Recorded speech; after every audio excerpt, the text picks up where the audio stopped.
Julia, thank you so much for being on the podcast today. Julia is the co-owner of ASLDiscoveries, and she teaches everyone from corporate companies like Amazon and Upwork all the way to babies, which is why we're talking today. After I learned about you and your company and what you did, I knew that I had to have you on the podcast because we've been teaching Aaliyah some of the things, and I think it's so fascinating and so interesting. So I was like, what? You know all about this signing for babies? I want to share it with everybody. So I'm super glad that you're on. And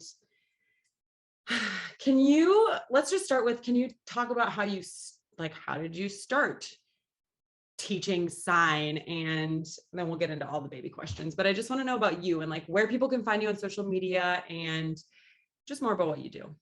Yeah, totally. Well, thank you so much for having me. I'm honored. I'm so excited to share the ASL fun and love with everybody. And I think it's a beautiful visual language that everybody can benefit from. So yeah, about me.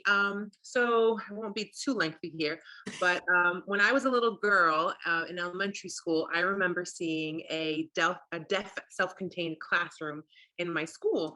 And I remember just seeing them line up for recess or whatnot, and they were all using their hands and communicating, and I didn't know what they were doing at the time. And I was like, oh, that's so cool. Like, what are they doing? They seem to be talking, but I have no idea. So that kind of just like stuck in the back of my brain. Grew up, went to college, community college, and ASL was a language that I could take as my foreign languge. Yeah. So something just drew me to that, and I was like, oh, I want to do that. So I took it, loved it. I sucked at it. It was awful. I was awful. But I was like, I'm going to keep going. This is so me. And I did. I mean, they say you have a deaf heart in the community. So I do. Even though I'm hearing, I have a huge deaf heart. And I just couldn't get enough. I learned all the language. I went to Gallaudet, which is a famous deaf university in Washington, D.C. I didn't attend there, but I would go to like visit there and do field trips and learn more. And yeah, I just became really involved in the deaf community. And then I ended up working at a deaf school near where I live in New York, and I loved it. And that's when I really became fluent in ASL because I was immersed in the culture and just around deaf all the time. And yeah, then I got my master's in deaf education, and I just continued on. And so I've been teaching deaf children for about 10 years now. Wow. Hearing, and I love it. I love my deaf children. It's so awesome. It's just really cool to just be helping them and advocate for them. And yeah, and then I also have a business. I co-own a business called ASLDiscoveries, where we teach everybody really, but it's super popular with the children, and we teach them sign language through our own original music. So me and my business partner, her name is Elizabeth. She's actually a speech language therapist, and she works with the deaf, but she also works with early intervention. She's big into that. And so our fields just kind of mesh really nicely together. Yeah, and it's really cool because typically you don't see speech therapists who are for sign language. Usually they're pushing speech, and she's all about whatever works for the kid, whatever is going to benefit the child and the family the most. And so we just it's like a match made in heaven. And so yeah, it's super popular. We go in the studio, we sing, we sign, and we record functional songs about everything that can help with your child's pre-linguistic and linguistic skills. So it's been really fun, and so cool. That's pretty much what we do. So when you're teaching, are you going into classrooms, or do you have your own classroom that people come into, or how are you teaching? Yeah, so for ASLDiscoveries, what we do is we have contracts with certain schools, so either preschools or daycare centers. We have private classes that we teach. We do have corporate. We've had corporate accounts as well. We taught Amazon, we taught Verizon Media, which was really exciting, Upwork, like you said. And so we'll go in on the field and we'll teach them whatever it is they're looking for as far as the adults. As far as the children, we go into each classroom and we have a set time and we have themes that we do. So maybe this month we're learning about animals. Maybe we're learning about family. Maybe we're learning about colors or numbers, or just the list goes on and on. And we just sing and sign, and we teach the kids, and they kind of just, they're so receptive and they follow along. And then before you know it, they start expressing. And yeah, they really pick it up super well. And it's amazing to watch them. That is amazing. And that's what I've seen with Aaliyah. Like, it was almost like it clicked at one point, because I was doing it and she would like do it and then kind of stop. And I was just like, I don't know, I'm just going to keep doing it. And then all of a sudden she was like Like even she would learn things off Cocomelon. And I was like, who taught you that? How do you know how to say please? Like what? And so it's like, see, Cocomelon's good. I'm like, no, it's not. Like, not that much screen time. So I opened it up to my Instagram to see like what people wanted to have to say. And there was a lot of common questions, but I'm going to start with why teach a baby sign language? Why teach a baby? And especially like as me, I'm hearing, and I don't know anybody that's deaf. So if there's someone in your family, of course, communication, but like, can you explain a little bit about what benefits there are for teaching a baby? Yeah, absolutely. So this can go for hearing children as well as deaf children and everything in between, even special needs children, nonverbal children. So this Ooh, advice is for everybody, great. especially for nonverbal, I would say too. But it greatly reduces frustration for not only the child, but also the parent. So you can imagine yourself going to a foreign country and not knowing the language and how frustrated you would be, right? Just trying to get basic functional things Totally. across. Like, I don't know, like I have to go to the bathroom. Yeah. Where is the bathroom? You know what I mean? So imagine your child is like, I just pooped my pants and I can't tell you. And it's just like, I'm getting a rash. You know what I mean? Yeah. So teaching them basic things like I'm jumping ahead a little bit, but like, this is the sign for bathroom. You make the letter T and potty bathroom. So you sign bathroom, and teaching them that will help to reduce their frustration, obviously get the communication flowing for both of you. It enhances all of that. And then pre-linguistically, before they even start talking, what's the first thing babies do? They naturally tend to find their hands, right? Yeah. So they're already exploring and using that sense. And so why not harness that and use that to your benefit for both of you? And it just helps the communication. And like you said, it's funny, sometimes I have a 9-month-old daughter, and sometimes I'm signing to her and I'm like, is she getting this? Even though I know she's like Totally. my teacher brain knows she's getting it, but like you said, it's like, are you getting this? And then one day she just kind of was like, milk. And I'm like, Is that so cool? Like doing it with other children forever. Now you have your own baby and you're like, ooh, she's found her hands. Okay, we're getting closer. The cutest thing is when I see her babbling to herself in sign. So she'll literally be like, oh, and I'm like, she's babbling, like she's just like you would in spoken language. She's learning how to figure out her fine motor skills in sign. Just so cool. Okay, so she's 9 months old. What age would you start, and what age would you start, and about what age do they start signing back? Yeah, that's a great question. So really, it's never too early to start and it's never too late to start. So I'm going to say as soon as possible. I personally started from birth. So as soon as she could like open up her little eyes and see like all the world around her, I was like, hey, milk, Yeah. So, Yeah. Right. Yeah. So I was signing to her. So as soon as you can, I would say it's never too early. They're so receptive. I mean, from when they're born, they're just taking everything in receptively. Oh, yeah.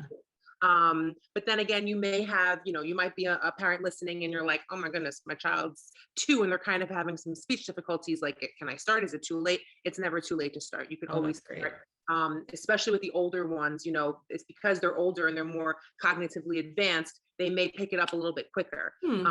So maybe you might be signing to your 2-year-old milk, and she's like, oh, okay. And then a couple of days later, you see her signing milk. Whereas a newborn, probably, I would say if you're signing with them pretty consistently, I would say between like 9 and 10 months, it would take them to really start expressing themselves and seeing some sort of sign language. And I do want to mention, sorry. No, go ahead. No, I just wanted to mention too, you may, even though you're signing, so for example, this is the sign for milk, as if you were milking a cow with their, milking their udders. Even though you're signing like this, they may not do the sign exactly like that. It's just like when they're starting to talk, they're kind of babbling and stuff. So they may do something funny with their hands or whatnot, or do it somewhere different. But as long as they are understanding the concept and they're trying, like, oh, she's getting it. Yeah. So it could look different, but they're still getting it. Well, and that makes sense because like, I always say water to her, but she says wawa. And so I still try and keep saying water and not go, oh, you want your wawa? I'll say water. But like, help me from what I've seen in my book is like an open hand and a thumbs up and just kind of up and down or patting. Help or help. Okay. Yeah. This is more like, yeah, she just grasps her hands together and goes up and down like this. Perfect. But she'll be in her room by herself, trying to climb on the bed, not able to get on it. And I'll just see out of the corner of my eye, like her doing it and not even like looking for me. Like she's just signing like, help me get up here. And I'm like, okay. So there's a few things that exactly what you said. It's not exactly right, but I know we know that that's what that means. Right. She's So getting the concept and she's making that connection. And she's yeah, doing it. She's like, somebody help me. right. She's getting it totally. Yeah. It's so, so cool. So when you're doing it, would you say to speak it at the same time that you're signing it? You could. That's a great question too. So if you're teaching a hearing child, I would say it's Right. probably beneficial to do that. So like we'll take your example, help. So you would say help, help, help, if you're and it's also more beneficial if you're doing it in conjunction with the actual thing that you're trying to teach. So for Right. example, if I'm about to nurse her or I am nursing, while she's nursing, I'll sign milk, milk, milk, opposed to just randomly being like milk in the middle of the day, which you could do Right. too, Yeah. but it makes more sense obviously to make a connection with them. Right. Um, so yeah, and then if you were teaching more of a deaf child, I would say, depending if you're a hearing or a deaf parent, typically in the deaf community, your voice is off. So when you do ASL traditionally, it's voice off signing. But with hearing children, like we sing and sign, it's called actually SIMCOM. So it's simultaneous communication. So you're talking and signing at the same time. And so you could totally, milk, make it relevant, or, like you said, help or mama or whatever the case Yeah. is. And I found that she says it. She'll say, please, please, please. And I'm like, okay. And sometimes she'll be standing in the middle of a room and just go, please. And I'm like, please what? What do you need? And I try and figure it out. But exactly what you said, her frustration is so low because she can communicate, like, help me up on this thing, or I'm hungry or whatever. And I'm like, oh, okay, let's get you some food. Oh, what are you frustrated about? And help her try and figure it out. And it's just, it's been so incredible for us. It's so cool. And now I taught her potty. She doesn't tell me when she needs to potty, but every time I put her on the potty, she'll be like, potty. And I'm like, next time tell me before, but you're getting it. You're getting it. Yeah, Yeah. totally. I love Yeah. that. It's so cool. We're going to take a brief break so I can tell you about my favorite nursing bra. It took me a while before I bought a nursing bra with Aaliyah. I have no idea why, but then I found the Kindred Bravely Sublime Sports Bra, ordered it, love it. It's comfortable. I would work out in this thing. You can open it up whenever you want, feed the babe, close it. They have pajamas, they have pumping bras. You can get 20% off with code Hey Shayla. Let's get back to the show. So another question that came from Instagram as far as teaching is, what if mom wants to teach, dad's kind of into it, grandparents are like, we don't want to do that. Like, can one person teach, or does everybody need to be on board? No, yeah, it's totally. I mean, it's like any other language. So if mom was just on board, for example, and dad was kind of like, that's cool, but I don't know if I'm into it. Mom could totally just do it whenever she does it, as often or as she wants or not. And then the child will know to sign with the mom. However, the child might also start signing to the other parent or the grandparents too, and they might be like, "What is she doing? She's doing these signs at me, but I don't know what she's doing." So it might be beneficial for them to learn if they're open to it. But if they're not, one parent could totally. I mean, it's like any other language, bilingual household. Absolutely. I mean, just the more language, the better. I mean, as a child, their brains are so thirsty for language, any language. Incredible. It's so cool. So cool. Yeah. I love it. Is it possible once they start learning that they're doing it, and then they just stop doing it? Yeah, it's possible, especially with spoken language. So it definitely does enhance spoken language.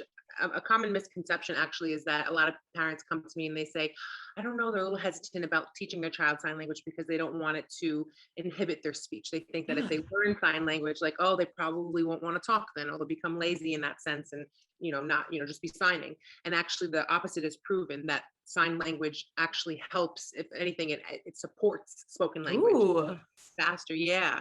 So that's really cool.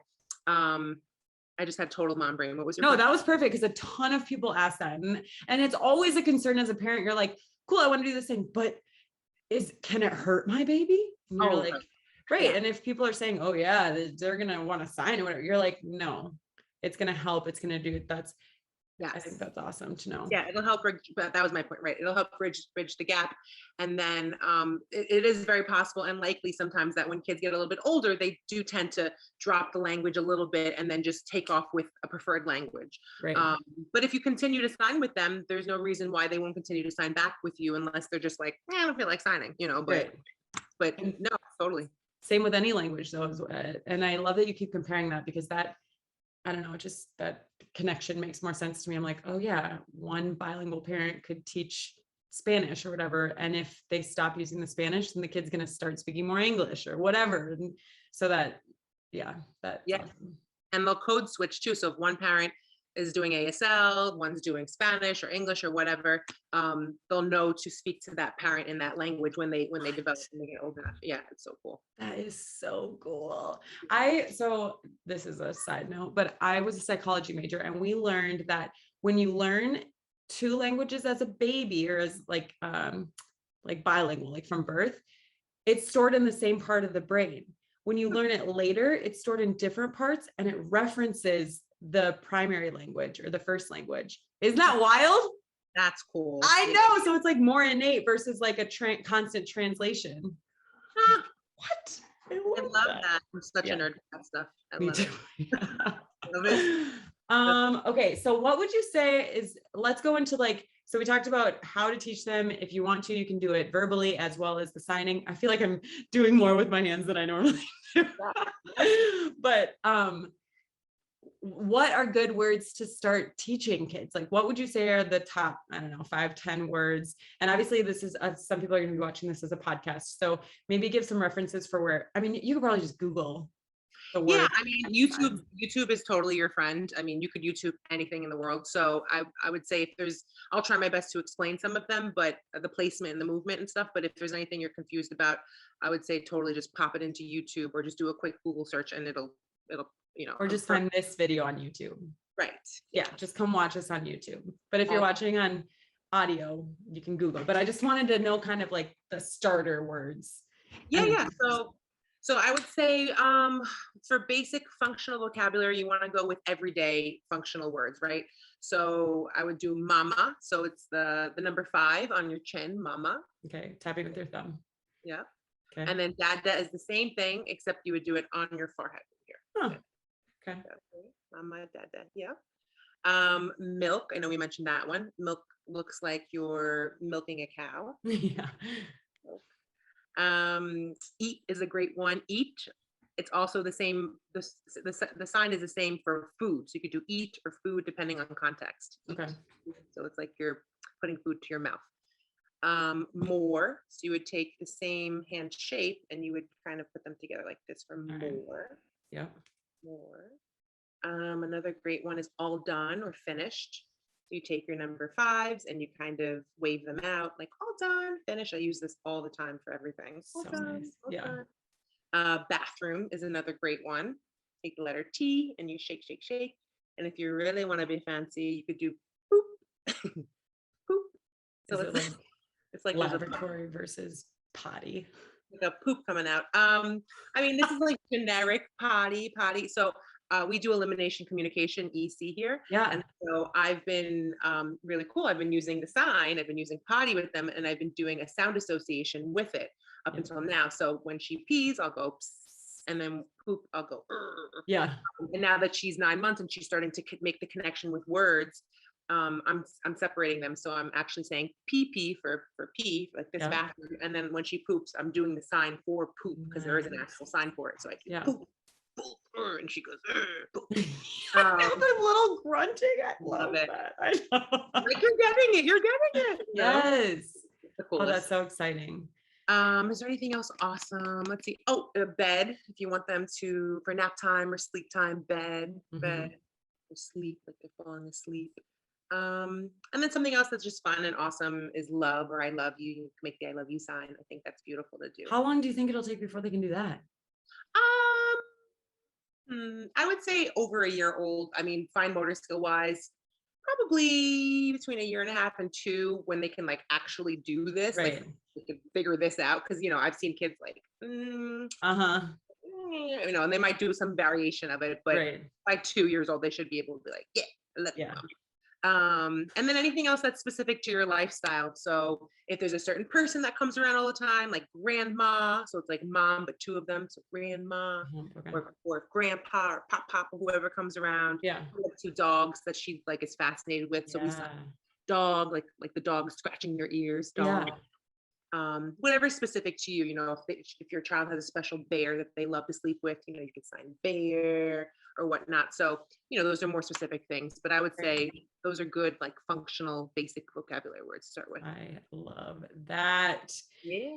So what do you, for somebody, because I got a couple messages too saying, I don't know sign language. So how am I supposed to teach my kids sign language? So what's your answer to that? Do you have any like resources that you love for somebody that they can find other than just looking up the ones you just shared and just using them? Yeah, totally. So our company, ASLDiscoveries, we have a YouTube channel where my partner and I, we dress up as bears, and it's like a kids type of thing, but anybody can learn from it. And we sing and we sign. And so I would say, go check that out. Definitely. You can learn things. I mean, even as adults, when we're learning a new language, we have to start from the basics, right? So it's good for everybody to learn, just even if it's like, oh, that's kind of kiddie, but it's great because we all have to learn. You have to start somewhere and learn. Yeah, right. So our YouTube videos are awesome for that. And, obviously it's free. Anything on YouTube that you can search is great. I have a couple that I'll link to you, that I'll give to you. Perfect. That are really great. For adults, ASL Pro, PRO.com. That's a good one for just kind of plugging in vocabulary words and being like random things like, how do I sign apple? Or how do I sign apple? How do I sign, ASL Pro.com. So it'll just show you, you can look it up and it'll have a video or something of somebody showing. Yeah, you kind of just, you just plug in the words. I think they might even have like keyword lists and themes and that kind of thing, and then it pops up. There's a lot of popular things out there. For people who are looking for more of like an academic type of workbook thing and they're like really into it, Signing Naturally is a workbook series. Okay. Signing Naturally. And that's a little bit more in depth for those who want to go that route. And then I have a book here. We're really into like the Montessori and Waldorf type of philosophies here, and so we subscribe to the Lovevery box, which I'm obsessed with. So obsessed. Yes, they're so good. I know. Pricey, but you know what? It's worth it. And I find myself being like, ooh, we're good. We don't need any more toys. Because no more toys. No toys, yes. Please. Because these are perfect and like functional and exactly what I want for her. You know what I mean? Yeah. And so my point of bringing that up is that this book, My First Sign, I don't know if you can see it here, by Lovevery. I have the same one. It's amazing. Yeah. What I love about this book too is that it's real life, like it's real people. Mm-hmm. It's not just like a cartoon character signing or doing things where you're like, oh, what are they doing there? Like this is very clear, very crisp. So I really appreciate this. So this would be great. And I think you can even buy these. I don't think you even need to subscribe. I could be wrong, but I think you could just purchase this off of their store on their website, I believe. Yeah. I don't know. Yeah. So this is pretty cool. And there's another book online from Amazon that I found that I can link for you as well, that I found helpful for her. Perfect. But yeah, pretty much. Yeah. And I feel like that's, if someone's concerned about not knowing the language, these babies are learning 20 words or less. So like the list that you gave, those are the words that we use, and that's about it. They just, the babysitter and Aaliyah just got home from walks. So you might hear, nice. I already heard it go, please. But just learning the few words. And I think it's just so helpful with communication. She's upset. This is something that I was going to ask you, because of course, YouTube comments are sometimes the worst, but somebody was like, this is exploiting the ASL community by baby signing. I'm happy to answer this because my business partner and I, Elizabeth, we're hearing individuals teaching someone else's language, just this is the deaf community's language. A lot of deaf people, not a lot, but I'd say some deaf people have brought that concern to us, like, like this isn't your native language. You didn't grow up speaking this, we're not a CODA, which is children of deaf adults. Like I don't have anybody deaf in my family. I just have a deaf heart and I truly love it.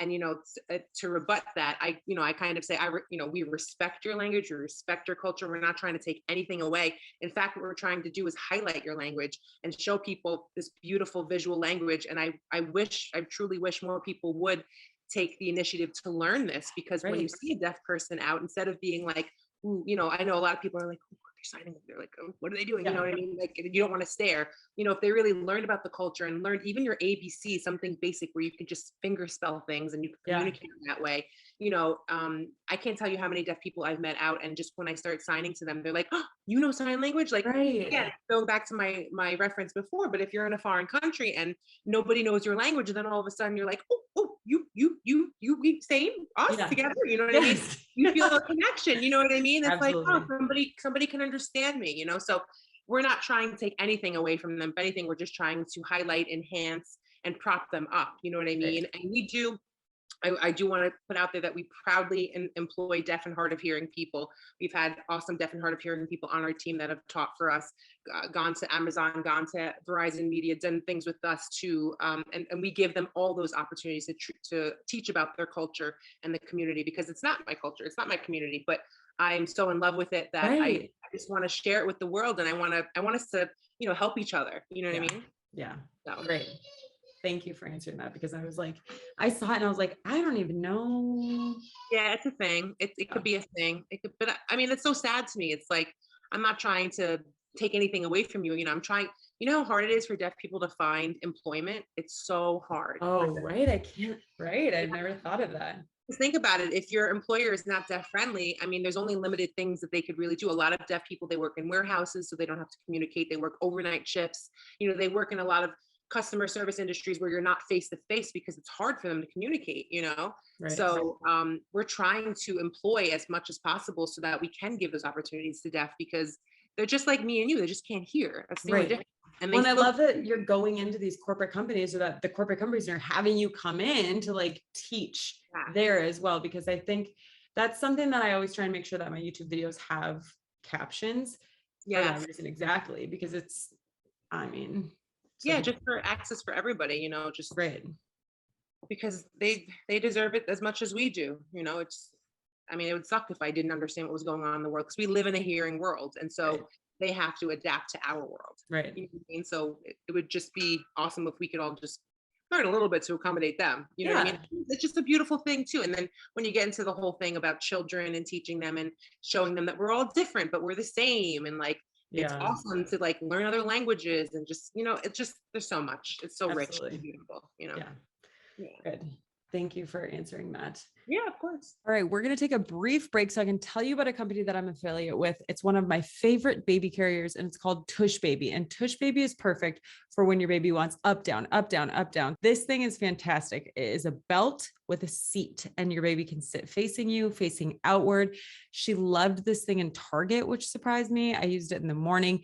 Caregivers like this, grandparents, because it alleviates some of the pressure on the hips and the back. If you're interested in checking out Tush Baby, you get 15% off with code Hey Shayla. Let's get back to the show.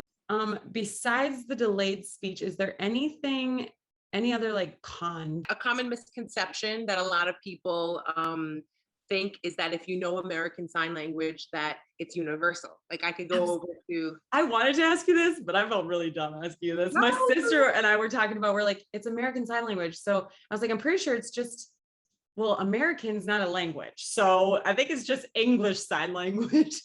Okay, so I'm glad that you're talking about this, because I was like, she goes, I said, I don't want to look like a jackass, Amber. And she goes, well, if we both don't know it, it might not be a jackass question. No, that's such a common thing, common question. And so you're exactly right. So American Sign Language is used primarily in America, and it's based on the English language. Okay. So we use ASL here. Now you can go over to France, for example, and they do French Sign Language. You can go to Spain and they do Spanish Sign Language. It's based on their written language.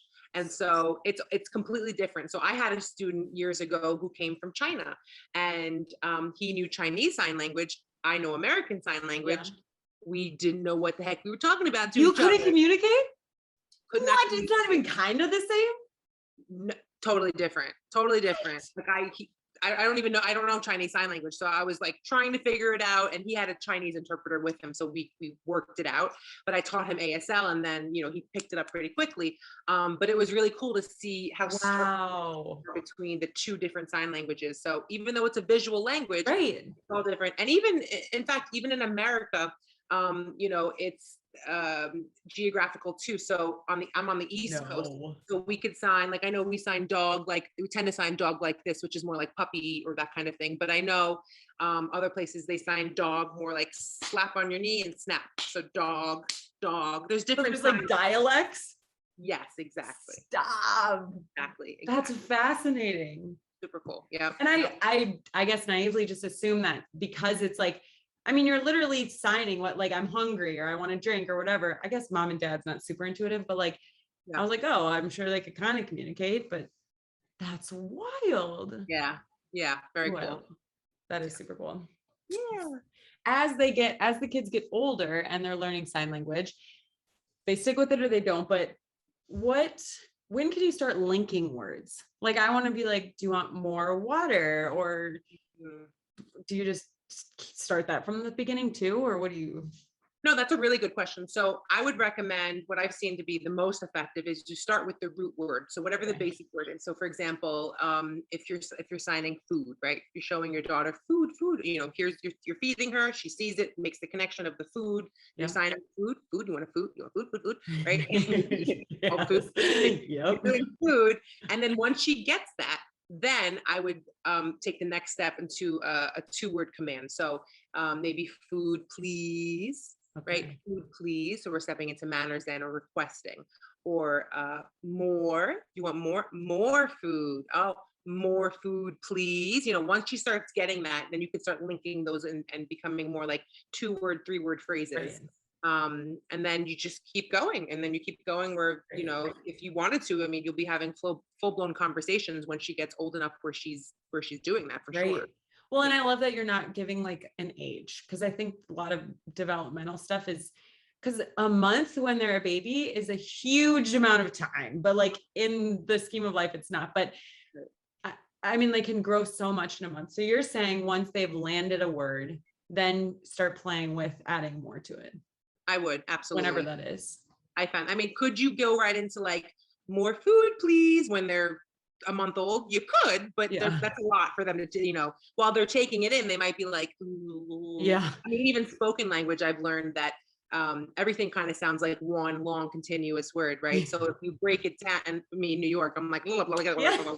You know what I mean? So, if you slow it down and you talk a little bit and you have some natural pauses in there, they Right. tend to pick it up a little bit more naturally. So same type of thing with sign language. I would just kind of give them a little bit at a time, and then Right. see how they do. And like you said, every child develops differently. There's nothing wrong. You can't go wrong here. It's just the Right. more exposure, the better. Right. Well, and it's the same with spoken. You're not going to talk to your baby in full sentences. You're going to say, crawl, food, hungry, like very, very rudimentary. Yeah, functional What a good basis. word. That's a great word. Yeah. I like Okay. that word. We'll go with it. Sometimes I don't know when I use big words if I'm using them correctly. I don't even know if rudimentary is a big word. Here's my podcast where I'm going to use big words that I think are big. It intimidates me. It sounds big to me. So I think, I don't know. If anybody ever has any questions, you could always email us. I mean, ASLDiscoveries@gmail.com. We're always, answering and helping in any way that we can. Check us out, check out any resources online. I mean, and you can't go wrong anywhere. I mean, knowledge is power. I really believe it. And Totally. anything you're giving to your baby is awesome. So email ASLDiscoveries@gmail.com. Our Instagram is ASLDiscoveries. Discoveries is plural, so there's an S at the end. Our website is ASLDiscoveries.com. Making it very easy. For more of the corporate side, we are based out of New York, but actually we do, especially since the pandemic, we've been doing a lot of things virtually. So our work with Upwork was virtual as well. We did workshops with them, and so we could do things virtual. I mean, if you have deaf staff and you're just looking to expand and teach your hearing staff and kind of help support them. That's be more inclusive, you know what I mean? We're really big, like I said, with daycare centers and nurseries and children, private classes. We do birthday parties. I mean, we really do whatever. We're really trying to get into the realm of our newest thing, which I'm really excited about, is that we are going to put all of our themes into like streaming, so that we can put them in packages, so that we could sell them to people so they can access it wherever they are. It's not just here in New York. So, if let's say you're really into like the family signs or the animals or the colors, or the numbers, whatever, you can, purchase it and then whoop comes up our music that, again, we create our music. We're actually signing it. We're teaching you how to do it. So a whole package type of thing. Hopefully that'll launch soon. It's fun. We find that like the music, kids Yes. love music. So incorporating the music with the visual language is such a cool thing. And you make it Yeah. fun. You dance around, you sing, you sign together. And Ooh, I I mean, love that idea. yeah, it's so I'm gonna much do fun. that with her. I love it. Yeah. I And mean, your channel's like so fun. You're in these costumes, you're just being goofy, which is perfect for children. much fun. We have Yeah. so much fun doing it. And we have another like 20 episodes that we're going to start putting out soon. We just have to edit them. So Which- yeah, check them out and hopefully you like them. And we're new at, it's a little, we're doing the best we can. And I'm hoping that we're giving value to our audience, because all we want is for the kids to learn and just have fun and just help everybody out, Amazing. Well, thank you so much for reaching out. Thank you so much for connecting with me. I'm stoked to have you on, and I hope that somebody learned something from this. And if somebody listening knows, I keep saying somebody, share it with somebody that you think this would help, I think. So yeah, I love it. Thank you so much. Thank you so much. And I will be seeing you on the socials. Yeah.